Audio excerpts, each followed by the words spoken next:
This is the exact high budget Facebook ad strategy that I've been using to test products super aggressively so I can determine whether they're going to be a winning product or not, and these are some of the results that I've been able to achieve. Hey guys, welcome back to the YouTube channel. My name is Camille Sato, known as the ECOM King, and in this video I'm going to be sharing with you my exact high budget testing strategy that I use on Facebook advertising. And within this ad strategy, it's going to give you the chance to be able to test products really fast to get onto doing lookalikes and other retargeting strategies.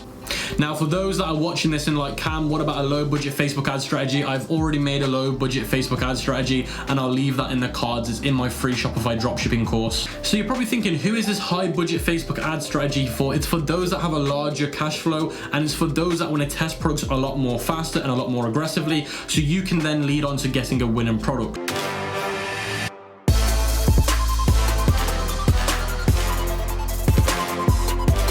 Now I'm going to be covering the requirements you'll need to follow this high budget strategy in your own Shopify dropshipping store. The first requirement you're going to need is $1,000 in cash flow. You're going to be spending around about $100 a day in CBOs. The next thing you're going to need is a product price between $34.99 and $99.99. The next thing you're going to need is 10 thumbnails, and you're going to be doing one per ad. The next thing you're going to need is 10 videos, one per ad. The next thing you're going to need is 10 headlines, one per ad. And the last thing you're going to need is 10 ad copies, one per ad. So as you would have thought, you're doing 10 ad sets and 10 ads from what I've just covered. Now we've got the requirements out of the way, let me dive into my laptop and show you this exact strategy step by step. And I've broken this down into 5 different phases, and you'll be progressing through each phase depending on the results you get with the strategy. So guys, the first thing that we're going to want to do is come to the ads manager page like so, and then you're going to want to go to the left hand side and click create. And once you click create, you're going to want to select conversions, and then you're going to want to scroll down to where it says campaign name, and you're going to want to call this your product name. So we're going to put product name in here. Once you put your product name in there, you're going to want to put dash, then you're going to want to put testing in big bold writing, and then you're going to want to put another dash, and you're going to want to put CBO. It's very important that you name your campaigns correctly, because when you have loads of campaigns, it's a lot easier to organize them if you've named them correctly. Now, the reason why we've named it testing is because this is the testing campaign where we're testing loads of different things like audiences, interests, and so forth. Then the next thing you're going to want to do is you're going to want to turn where it says campaign budget optimization, and you're going to want to select that on. And then you're going to want to change the budget to $100. And once you've done that, and just to bear in mind, if your ad account set up in Australian dollar or Canadian dollar, work out what it is in Canadian dollar, which equates 100 US dollars. So let's say, for example, 100 US dollars might be 140 Australian dollars. That's just a hypothetical example, but that's what I recommend you do. Now guys, I will leave the link to the slideshow that's being shown on the screen in the description, so you can download it for free and follow along once this video is over or during the video.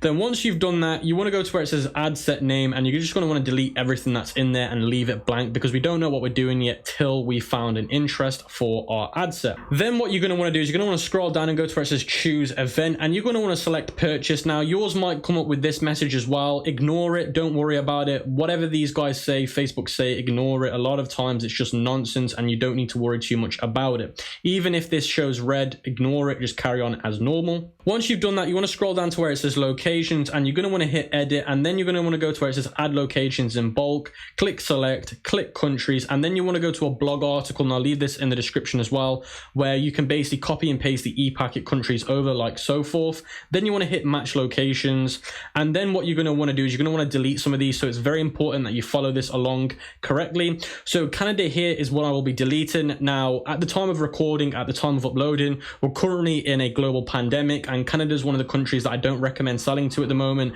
because of the delivery time, so I'd recommend you delete that from your list at this current time. Then you want to scroll down and you want to get rid of the following. So you can see Netherlands on the screen. The one underneath Netherlands you want to get rid of, and you want to keep scrolling down, and you also want to get rid of some of these like US Virgin Islands. You definitely want to get rid of that one. You definitely want to get rid of this one too. You also want to get rid of Vietnam, and you also want to get rid of Great Britain. There's another one that I'd recommend you get rid of, and that is also Mexico. I definitely recommend getting rid of Mexico because they do have really bad chargebacks and high frauds. Once you've done done that, hit add 45 locations. Once you've done that, your screen should look like the following. Then what you want to do is you want to scroll down to where it says age, and you want to hit edit, and you want to change 18 to 21. Once you've done that, you've got genders next, and you want to leave that broad. Now, of course, if you're selling like a woman's beauty product or a makeup product, you would obviously change it to women, but it's just in this case scenario, we're talking about a generic product.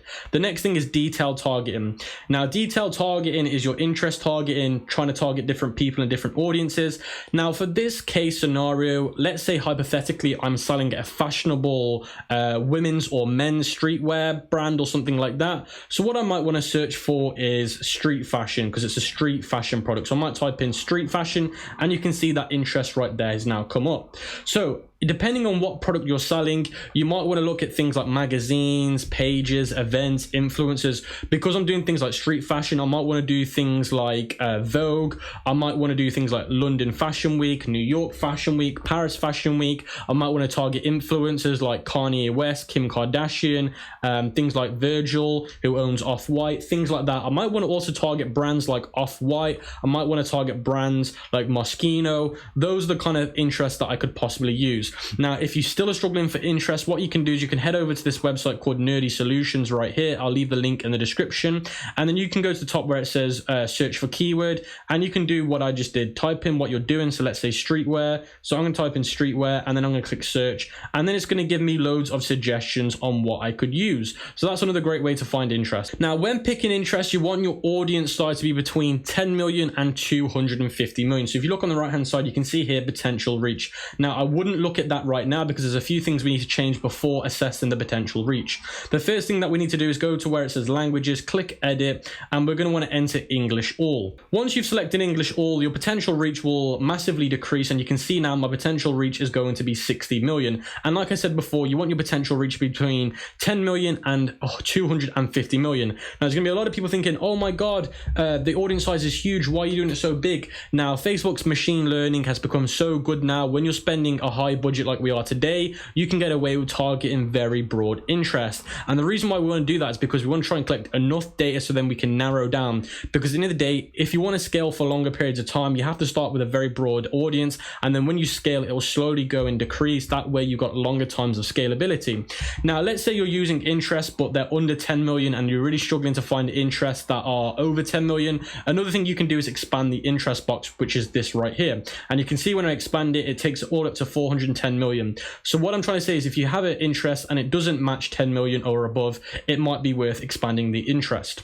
Now, there's something else that we want to do. We also want to exclude people. The first people we're going to exclude is dropshipping, to try and stop other dropshippers from copying us. So you can see there that comes up. The other one we're going to want to do is AliExpress. We're going to search for AliExpress, and you can see it's coming up again. We're also going to look for Amazon because that's another one we want to get rid of. And you want to do Amazon.com, and you want to do it as an interest. So I'm going to scroll down till I find Amazon.com as an interest. So you can see here Amazon.com as an interest. I'm going to select that, and you can see again my audience potential reach has massively decreased again. Once you've done that, you want to scroll down and you want to go to where it says placements, and you want to make sure this is on automatic placements. Now, the reason why I'm wanting you to do automatic placements is because it's like a CBO. It basically tells Facebook, look, I want you to make up the ideas for where to put this ad based on your machine learning. And I find auto placements to be a great way to start, because after around about a week, you can start narrowing down to the best placements and platforms. So the next thing is scheduling your ads. Now, yes, I would recommend scheduling your ads for 12 a.m. Midnight during your local time. So I'm in London, so I would do 12 a.m. my time. Now, what you'd want to do is you would want to change the start date. So you can see here, you'd want to change the start date to the 18th, and then you'd put 12. So you'd put 12, you'd put 000 basically. So 0 like that, and that's what you would do.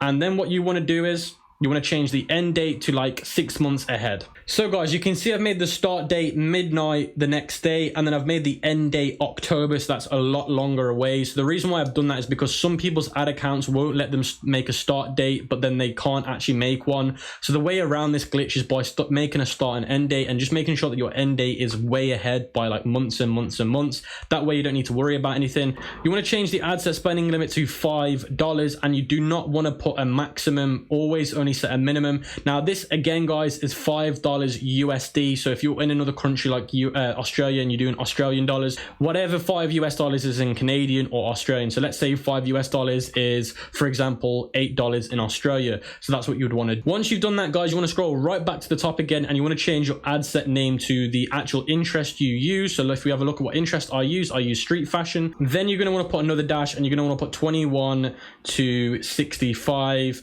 and then you're going to put another dash, and you're going to put broad. Now the reason why we're naming it like that is because when we have loads of different ad sets, it's easier to identify which ones we're doing. And the reason why we use the interest name and then the countries and the age is because it's a broad interest, it's a broad targeting ad set, because we're starting off very broad, and then once we collect lots of data, we can start narrowing down the ad set to whatever works best. For example, age 55 to 65. That's just a hypothetical example again.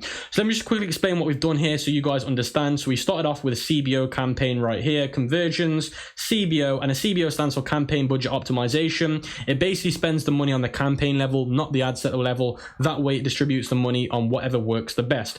Then if we go over to the ad set level, and let me explain quickly what we've done here is we've basically done e-packet countries minus the US islands outside, minus Mexico, minus Canada, and minus a few European countries. Then we're doing one interest targeting. Do not put more than one interest in this box. Then we're excluding these other interests that can maybe damage our success rate. Then we're changing the ages to 21 to 65, genders both depending on which product you're selling. And then we're changing the language to English, all to get higher quality targeting traffic. Then we're also going to do auto placements because we want to start nice and broad. Then we're doing start and end date. That way our ads spend at the same time. It's easier to control the data and it's easier to optimize things. Then we're setting a minimum spend as 5. That way each ad set has a fair chance and there's no mismatch when we're doing the testing phase. The next stage is going into the ad level, and you're going to want to call the first ad creative 1. So you're going to see now I'm going to call this creative 1. So this is going to be called creative 1. Like I said, you're going to want to select your Facebook page, and you're also going to want to select your Instagram page. Then you're going to want to scroll down and go to where it says add media. You're going to click add video. Then you're going to select your first video, because like I said in the requirement stage, you're going to need 10 videos, 10 ad copies, 10 headlines, 10 thumbnails, because you're going to need one per ad. And of course we're doing one ad per ad set, and we're going to be doing 10 ad sets. So what you'd do is you'd put your first ad copy in here. So I'm going to put first ad copy. Then you'd also put your first headline in here. So you'd click first headline and you'd put your first one in here. And then in description, this is what I personally do. I put free tracked shipping, however much dollars you're giving away. So let's say the product is on a discount price of $20. I might put $20 off. Then you're going to want to put your website product page URL in this box. And then you're going to want to change the learn more button to say shop now. So you're going to see where it says here, shop now. And then what you're going to want to do is scroll back up to the top. And once your video has uploaded, it will say edit video. And you want to hit that button, and then it will say upload thumbnail. And you want to click where it says upload custom thumbnail. And then that is where you would upload your first thumbnail. So guys, whilst you're doing that, I just want to quickly go over what are the phase 1 objectives, because we're in phase 1, and like I said before, we're going to go through 5 different phases of success. Now the phase 1 objective is to test different interests, different audiences, find out which creatives, which basically means ads, are the best for scaling, determine whether this product that we're testing is persisting for LLA audiences. So this whole phase 1 is to determine whether our product is good enough or our ads are good enough for carrying on to the scaling phases of lookalike audiences, because when you do lookalike audiences, that's when you tend to break even, and that's when you tend to make profit. Now we don't want to be doing lookalike audiences if our product's not worth doing so, because we'll waste too much money. We might as well rotate the product, try something else. So they are the main reasons why we're doing phase 1, and that is the outcome that we're looking for. So I just want to repeat, we're not here to make money at the moment. We're just here to collect data, and data that we can use then to progress through the next stages. So guys, once you've published that, your screen should look like mine. It should show one campaign, and then what you're going to want to do is you're going to want to head over to where it says ad sets, and then you're going to want to select the ad set that you just made, and you want to toggle this duplicate button.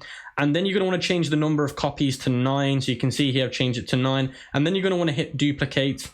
And then what you're going to do is the only thing that you're changing per ad set. So here you've got the folder icon, and that is your campaign symbol to say that is the campaign button.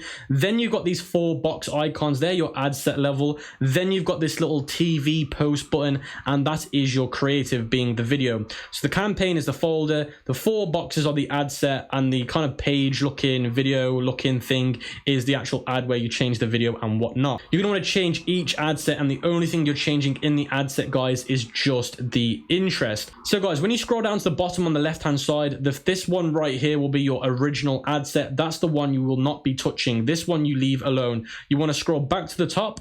So you can see I'm back to the top now, and you're going to want to work your way down to the bottom by the original. So you can see this is the first one right here. So what I'm going to do is go to the right hand side, go to where it says detailed target in here, and what I might do is I might hit suggestions, and I might pick something that Facebook suggests to me, as long as it meets the criteria that I mentioned before. Audience size ranging from 10 million to 250 million. Once you've changed the ad set interest, you're going to want to scroll back to the top and change the interest name and replace the name with the next interest you've used. Once you've done that, you want to head over to the creative on the left hand side, and you're going to want to change the creative name to creative 2, and then you're going to want to scroll down and change the thumbnail to creative thumbnail 2 for headline, ad copy, and whatnot. So you can see here I would change this primary text to the next ad copy, which would be ad copy 2. The headline would be headline number 2, and the description would stay the same. And then I'd change the video as well to video number 2, and I'd also change the video to thumbnail number 2. Then what you'd do is you'd carry on, you'd edit the next ad set by going down chronologically in order. So you can see I started with this one here, now I'm on this one. And again, this ad set, the only thing I'm changing, guys, is the interest. And then I'll go into the ad level and change the creative name, and also change the creative to creative 3. That would be thumbnail 3, headline 3, primary text 3, and video 3. Once you hit publish, then you're going to want to make sure on the top right hand side where it says review and publish, always make sure that you've clicked it, because even though you click publish, sometimes in the top right it'll also say review and publish. If you don't click that, then it won't work. So make sure that you click both of them to make sure that your ads will go live. So once you've published your campaign, you're going to want to wait 24 hours, and within those 24 hours you're going to want to change your column setup, which I'll be showing you what to do right now in terms of how to change them and how to organize them. But tend to be with CBO campaigns, you wait maximum 3 days for them to optimize. But within those 3 days, we've got 3 rules that we need to use to turn off ad sets what are not performing, and also kind of scale them at the same time as well. But the first thing is, once you've hit the publish button and they're in the review, your ad sets in your campaign should say in review. The first thing you're going to want to do is you're going to want to head over to where it says columns. You're going to want to go to where it says customize columns. You're going to want to set up your ads manager column as instructed right now. So you're going to want to make sure that results is on, reach is on, frequency is on, impressions on, delivery is on, amount spent is on, CPC is on, CTR is on, quality ranking is on, those are on, cost per result, CPM is on, and you're also going to want to make sure that these ones are also on, which is video views 75, 95, and you're also going to want to make sure link clicks is on, and you're also going to want to make sure that add to cart total is on, checkout initiated on, purchase and purchase ROAS is on, which is these two right here, and you're also going to want to make sure that date created and date last edited is on. Not many people talk about these two, but these two are very important in terms of management. And then you're going to want to head over onto the right hand side, and you're going to want to drag date created and date last edited right to the top like this, and then you're going to want to hit save as preset, and then you're going to hit apply. So once you've set up your columns as I just instructed, then you're going to want to go over to your ad set level. So you can see it says campaign and then ad set. Make sure you're in the ad set level, and it'll be in blue if you are. Then after 24 hours of your ad set running, you are going to want to look for this first metric, and the first metric is if your cost per click CPC is greater than $1.75, then you're going to want to kill it. Now do bear in mind, again, if you're in Australian currency, you're going to want to convert $1.75 into Australian currencies, because it will make a massive difference. So if you're not changing your currency into whatever the US currency is in, because that's how I'm instructing as it is in this video, then you're going to be mismatching the results. So guys, you can see I've headed over to where it says CPC, and you're going to want to turn off any ad set that is greater than $1.75. And as you can see here, all the ad sets are not greater than 1.75, so they are more than happy to carry on to the next stage, which is the 48-hour rule. So we're going to wait another 24 hours and wait for the second rule. Now the second rule is going to be one add to cart or one initiate checkout. So you can see here I've scrolled across, and you can see about the add to cart column, and you can see this ad set got one add to cart, this ad set got one add to cart, this ad set got one add to cart, so they can remain on. We're also going to want to look at checkouts initiated. This one got one and this one got one. Now everything else that didn't get initiate checkout checkout or an add to cart, I would want to turn them off. So guys, once you've done the 48-hour rule, you're then going to follow the 72-hour rule, which is going to be one sale, one purchase per ad set. Or if it doesn't have a sale, it needs to have at least 10 add to carts per ad set to survive to the next stage. So guys, you can see here what I've done is I've looked at my purchases and only these two ad sets got a purchase, this one right here and this one right here. So these two are the only ones that survived. Now again, if an ad set doesn't have a sale but has 10 add to carts, then you can carry on using that ad set. Now, if you have at least 3 sales for the whole campaign, you can move forward to phase 2. If you have 0 sales, reset the whole process with a new product. So guys, we're now heading into phase 2, and these are the objectives, these are the outcomes that we're looking for from phase 2, which is number 1, get consistent sales between 2 to 4 sales per day. The next thing that we're looking to do is by testing similar interest to winning ad sets with the most sales. So basically what that means is we're going to be looking at those ad sets that had the most sales by number 1, go into the ad set that had the most sales. So let's go back to our ad sets and let's go to where it says purchases on the right, and we're going to have a look to see which one got the most. And you can see this one right here, the one that got 2 sales, is our winning ad set. So what we're going to want to do is we're going to duplicate this ad set, and we're going to find similar interest to this ad set because it's what we call the winning ad set. It had the interest that obviously did the best, and we're going to want to use that for our next load of ad sets.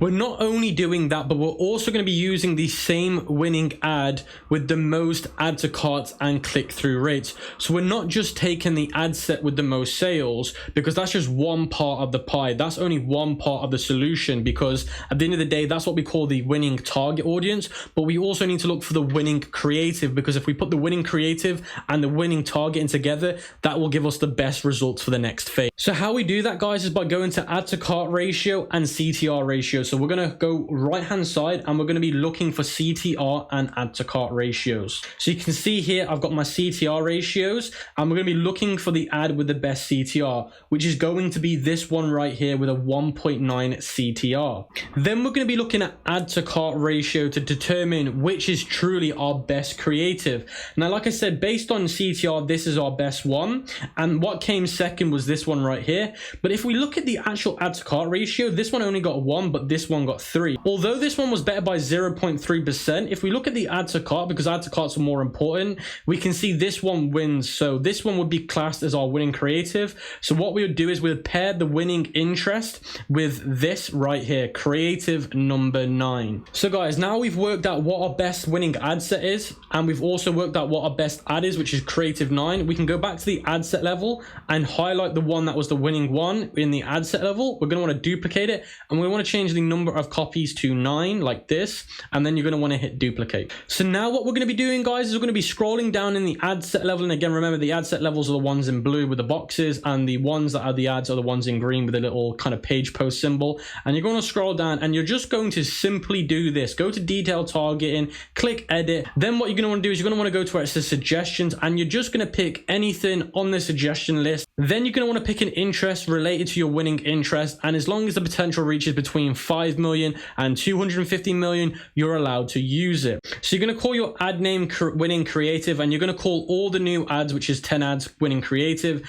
Then you're going to want to scroll down and click. Then you're going to want to scroll down and go to where it says ad setup, and you're going to want to change it to where it says use existing post, so we can change the post to the winning creative. And you're going to want to hit select post, and then what you're going to want to do is you're going to want to select the post which is the winning creative. So in my case, the winning creative was creative 9. So what I want to do to make sure that I'm picking the winning creative is look at all of these here, then open up another ads manager, and when you've opened up the next ads manager, the duplicate ads manager, go to your creative. So you can see this one is creative 9, and I'm going to click edit on it, and I'm just going to make sure that this adds up. So what I can do is I can just scroll down and look at the ad copy, look at the ad headline, and then cross-reference it with this and pick the one which matches that creative. Once you've done that, click it and click continue. All the other ad sets that you've got, which will be another 8 of them, and you're just going to change the interest related to that ad set. Then you're going to want to go into the creative level, the ad level, and just change it to the winning creative and change it to creative 9. Once you've done that, you just want to hit the publish button. So guys, now we can progress through the high budget strategy, but before we carry on any further,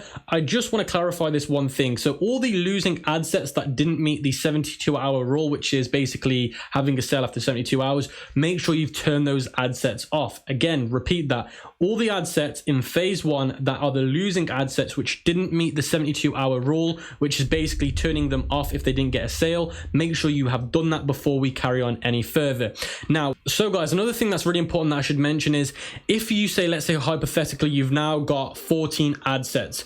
Now, if the minimum ad set spend is $5 on each of them and it equivalates to $100 more than the campaign level, it won't work. So you might have to get rid of some of the minimum ad set spends in some of the ad sets, because if you don't, then it won't work, because the ad set spending limit is higher overall than the campaign, which will cause a problem. So make sure that if you are in that position, you get rid of some of the minimum ad set spends on some of the ad sets. Another way around that is by increasing the budget by an extra $20 or however much dollars you need to increase it by to match the minimum ad set spend, because that's very important. And if you do not do that, this will not carry on working and you'll have error messages in your ad account. So guys, you're going to want to do the exact same thing again, wait 72 hours, but follow the same 3 rules again, but there are small differences now. And the 24-hour rule is again the CPC, cost per click, but this time instead of it being $1.75, it's $1. So if your CPC is higher than $1 this time after the 24 hours, make sure you turn those ad sets off. Then the 48-hour rule is the exact same, 1 add to cart or initiate checkout. Then the 72-hour rule is again the same, 1 purchase after 72 hours per ad set. If you have at least 6 sales during that process, you can then move forward to phase 3. If you don't have 6 sales, but you have between 1 and 5 sales from phase 2, then I recommend you reset the process from phase 1 with other interests related to the winning interest and use your second best ad. So guys, if you're still with me now, you're on phase 3. Now let me quickly go over the objectives of phase 3. What are we doing in phase 3? What are our outcomes and what are we looking to achieve? Number 1, we're looking to collect more positive data for our video view 95% lookalike audience and our video view 75% lookalike audience, so we can build profitable lookalike audiences. Because again, like I said guys, when you're testing these cold interests, these cold audiences, you're not normally going to make money. You're going to lose between $300 and $500 and it's just not going to be consistent. When you go into things like lookalike audiences, that's when things become more consistent and that's when you start to be profitable. Now don't get me wrong guys, during the cold interest phases, which is phase 1, phase 2, phase 3, yes, you can make money and you can be profitable, but normally that's not the case. You may be either breaking even or slightly unprofitable, because again, like I said, lookalikes is where you actually become successful with Facebook. So guys, now we're moving into phase 3 and this is the campaign setup. So you're going to want to duplicate the ad sets from phase 2 with 2 sales into a new CBO campaign, expanding the interest. Now you're going to want to make a new campaign if you have 4 ad sets, which basically means if you had 2 ad sets from phase 2 that had 2 sales, you're going to duplicate those, which will equal 4 ad sets. Then you're going to basically want to change the campaign budget to $60 with a minimum ad set spend of $10. If you have 6 ad sets, you're going to want to make the campaign budget $80 with a minimum ad set spend of $10. If you have 8 ad sets, then you're going to change the campaign budget to $100 with a minimum ad set spend of $10. So I'm going to show you how to do that right now. So you can see right now I've got these exact ad sets check marked and selected. Now let's just pretend that all of these ad sets had 2 sales so you can follow along with me. What you'd want to do is you would want to select those ad sets and then you would want to go over to where it says duplicate here on the left, and you would want to select that. And when you hit the select button, what you're going to want to do is you're going to want to make sure that when you do this guys, you select where it says new campaign and you're going to want to enter the campaign name and you're going to want to call it phase 3 scaling and then the product name. And then you're also going to want to put expand, because that's exactly what you're doing. You're just expanding the interest of the winning interest. Then what you're going to want to do is you're going to want to change the number of copies to 1. And then what you're going to want to do is you're going to want to hit duplicate. Once you've done that guys, then what you're going to do is you're going to want to scroll down to the bottom where it says detailed target. And again, you're going to want to hit edit. And then what you're going to want to do is you're going to want to expand this interest box by just clicking it. Then guys, don't care about the potential reach. The potential reach is going to go really, really big, but don't worry about it. when you're doing expanded interest scaling, you don't need to be worrying about the actual potential reach size. Once you've done that, you're going to want to scroll right back up to the top again, and you're going to want to change the name now, and you're going to want to put expand, because that's exactly what you've done. You've expanded the interest, so it's very important you do that. That's literally all you're doing per ad set. You're not changing the interest, you're just expanding the interest, and it's as simple as that. You're not changing the ad either. The ad's the complete same as well. So guys, per ad set, you're not just changing the expand interest box, you're also going to be changing the ad set minimum spend. So you're going to want to hit edit, and you're going to want to change it based on how many ad sets you have. Again, if you have 4, you're changing the minimum spend to 10, and every single one you're going to be doing is 10. So it doesn't matter if you have 10, it doesn't matter if you have 6 ad sets or 8 ad sets, you're always going to be putting 10 as the minimum spend. So make sure that you do that as well per each ad set. So guys, once you've done that, we're going to be killing these very aggressively now, because obviously when we're scaling, when we start to scale, we don't want to leak too much money away by making us more unprofitable or making us unprofitable. So it's important that we start to kill a lot more aggressive. So we will kill a lot more aggressive due to profitability. And the first rule is the 24-hour rule, and that is add to cart or initiate checkout 2 per ad set. So within 24 hours, if each ad set hasn't got 2 add to cart, we're going to kill them. The 48-hour rule is if the amount spent is higher than the break-even point per ad set, kill it. So basically what that means is if your amount spent, so let's say our amount spent is $15, but our break-even point, which means how much money can we spend to be profitable, let's say we can only spend $10 on amount spent. After that, we're not profitable. So let's say hypothetically my break-even point is $10, but we've spent $11 and we've not had a sale, then we're technically unprofitable. So what we'd want to do is we'd want to turn that ad set off. If you have at least 4 sales for the whole campaign, you can move forward to phase 4. If you have 0 to 3 sales, I would recommend resetting back to phase 2 again and going from there. So guys, phase 4 is pretty simple. It's just high budget scaling. So we're increasing the daily budget on our CBOs by 30 to 50% every 4 days if the campaign remains profitable by the ROAS statistic. So what is ROAS? ROAS stands for return on ad spend, and how you work that out is by going to a tool called Dropship Toolkit, and I'll leave the link to this in the description. It's completely free, and you want to go over here to the left hand side where it says import cost and import price. So the import cost would be your cost of goods, which would be your shipping price, and your product price from whichever supplier you're getting it from. So let's say for example it's costing me $5 to get my product from CJ Dropshipping. With shipping price as well, it's costing me another $7. If you add those two numbers together, it would total $12. So I'd put $12 in there. Now, let's say we're selling the product for $39.99. I'd put $39.99 in here, or $39. It's completely down to you. So our break-even point would be 1.4. So that's the number we're looking for, 1.4. So if we go back over to our ads manager again, we're going to want to go to the campaign level. So here, where it says campaign, make sure it's selected. And you're going to want to head over to where it says website purchase ROAS, return on ROAS. And you're going to want to make sure that this number here is above the one shown in Dropship Toolkit, because that's our break-even ROAS right here, 1.4. So you can see that we're actually profitable, because you can see here it's 1.7. So we're profitable by 0.2. So what you do is you'd go over to the left-hand side here, and you'd go to where it says campaign budget, which is right here, and you'd click this little pencil icon, and you'd change it by either 30 to 50% depending on your profitability. So if I'm only profitable slightly, I might want to only increase this by 30%. So then I'd increase it by 30% in the amount. So then I'll add that in, and then I'll hit publish. So you'd be assessing that every 4 days. So every 4 days you'll be checking your campaign ROAS, making sure it is either breaking even or it is profitable. Now let's say for example your ROAS is again more profitable. You're going to want to do the same again, increase it by 30 to 50%. Let's say for example that you're not profitable and your campaign ROAS actually declined, it went under the break-even ROAS point. You're going to want to drop the campaign budget back down to what it was before you increased it. So guys, now we can move on to phase 5, which is going to be moving on to lookalike audiences. Now this is where you're going to get consistent sales, and you'll tend to be a lot more profitable.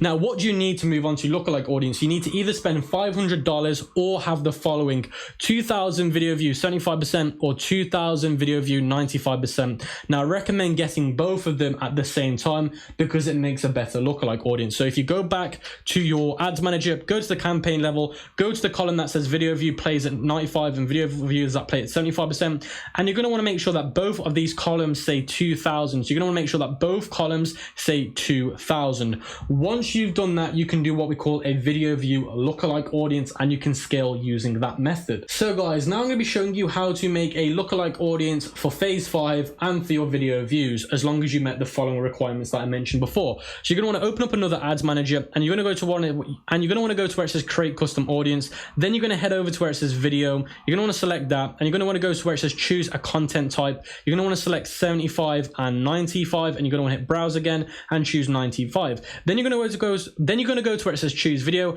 and you're going to select all the videos for your ads. Once you've done that, you're going to do the exact same again for 95%. Select all the videos for the same product that you were using for the Facebook ads and click confirm. Then where it says in the past days, you're going to want to do whenever you started testing the product. So let's say I started testing this product, let's say 20 days ago. I would type in 20 days, and then you're going to want to call this LAA, which stands for lookalike audience dash 75 and 95, and then you're going to want to put a percent, and then you're going to put VV for video view. Once you've done that, you're going to want to hit where it says create audience. Once you've done that, it will say you need to wait 30 minutes. So once you made that audience, you will need to wait 30 minutes for it to populate. So do come back after 30 minutes or it won't work properly. Once you've done that, you're going to want to go to the top left again and click create audience, then select lookalike audience, then click this box, and then you're going to want to go to where it says other sources, and then you're going to want to select that one we just made, which is this one right here. Select the one you just made, and then go to where it says select audience location, and you're going to want to put your top performing country in this box. So you're only selecting your top performing country. So let's say it's United States, then I'm going to select United States. Once you've selected your top performing country, then what you're going to do is you're going to do 0 to 1%. You're going to click create audience. Once you've done that, guys, you're going to head over back to your ads manager. You're going to create another new campaign. You're going to hit conversions as the event, and then you're going to scroll down and you're going to call the campaign name LLA, stands for lookalike audiences. Then you're going to hit dash. Then you're going to put your product name here. Then you're going to hit another dash, and you're going to call it CBO, and then another dash, and then you're going to call it video view VV, and then you're going to put 75 and 95. So you make it very clear what lookalike this is going to be. You're going to turn CBO on, and you're going to change the budget to $70. Once you've done that, you can go into the ad set level, and you're going to change the ad set name to 0 to 1%. Then you're going to put the country, which is obviously the US. That's the country you've created the lookalike for. Then you're going to scroll down and click choose event. You're going to select purchase. Then you're going to carry on going down to where it says custom audience. You're going to select this. You're going to head over to where it says lookalikes, and you're going to select the one that we just made, and you can see it's right there. You're going to select the one we just made, and you're going to put it in there. Locations, you're going to want to make sure that you delete all your locations out of this box, and then where it says age, you leave everything blank. You leave all of this blank. You leave all blank. The only thing you will change is the minimum spend, and the minimum spend is going to be $5. They're the only two things you change in the ad set level: the minimum spend and the custom audience. Once you've done that, you're going to go to the ad level, and you're going to call the ad winning creative, because you're just going to be using your winning creative for all of these ad sets. So guys, once you've done that, you're going to hit publish, and once you hit publish, you're going to duplicate the ad set 9 times, and then in the next ad set, you're going to be calling this one 0 to 2%, and then you're going to change the custom audience from this one to 0 to 2%. Once you've done all of those ad sets and you've changed them to the right ones, again, like I said, you'll have 10 ad sets, one for 0 to 1, another one for 0 to 2, another one for 0 to 3, and so forth. Once you've done all of that, publish the campaign, and then we'll get onto the killing and scale. So once you've done that, you're going to leave it to run for 48 hours, and we're going to be killing again very aggressively to make sure that we get enough profitability, which is going to be the 24-hour rule, 2 add to carts or initiate checkouts per ad set. The amount spent can't be higher than the break-even point per ad set. If ad sets don't meet the rules, then turn off the dupe. Now, if ad sets don't meet those rules, then what you're going to want to do is you're going to want to turn off the ad set. So let's say, for example, out of those 10 ad sets, 0 to 2% didn't meet that rule. We'll turn off that ad set. We'll duplicate that ad set, and the only thing we'll change is the country. So we did US as the country because that was our best performing country. We will duplicate it and change it to our second best performing country. Let's say, for example, the United Kingdom. So we would do that, and we'll do that with every ad set that doesn't perform. Another way you can scale these campaigns is by increasing the budget every 4 days. If it is profitable by the break-even point by 30 to 50%, you can increase the campaign budget by, as long as your break-even is profitable. So they are all the 5 phases of this high budget testing strategy for Facebook advertisement. So they're all the 5 that I've just covered. If you don't understand, make sure you join the Facebook group and answer your questions in there and post them in there. If not, book a consultation call with me and I can help you through the process. And if not, just keep watching this video till it makes sense. Also, download this slideshow in the description below. But before we finish off the video, let's move on to how to manage cash flow. So only scale with what your bank can afford. So if your bank can't afford to scale, don't scale. Just wait till you've got enough money. The next thing is, remember, payment gateways will take between 3 days and 21 days to release the funds into your bank account. So let's say you're getting sales on your Shopify store. The payment gateways might not pay you straight away. You might have to wait a certain amount of days till they pay you. So if you need that money to scale, then it might be worth getting a business credit card. And I only recommend getting a business credit card because it comes with a lot of benefits like points, rewards, payment schemes where you don't have to pay them back for 51 days or 57 days, which gives you extra time to pay them back. Because personal credit cards, you have to wait every 30 days. Business ones in the UK, every 57 days, you have to pay them back by. And I recommend getting a business charge card, not a business credit card. The difference between a charge card and a credit card is, with a business charge card, they don't give you a credit line. They give you what they call spending power. So technically the card has an unlimited spend. You can spend as much money as you want. It's just based on how much buying power you have by the company. So for example, my buying power at the moment is $100,000. So I can put on my card $100,000 per transaction. So the best way to get around this is you can change how much Facebook bills you at every cycle. So at the moment, you might want to change your Facebook billing to $1,000. So every $1,000 you spend, they will bill you. So if your buying power is $1,000, every $1,000 you can pay it and still use the credit card because you're allowed to use $1,000 per transaction. So they're the best ways that I manage my cash flow when scaling. So guys, if you enjoyed this Facebook ad strategy, smash the like button, leave a comment below and support this video and share it with some other dropshippers. I'll see you guys in the next video. Take care.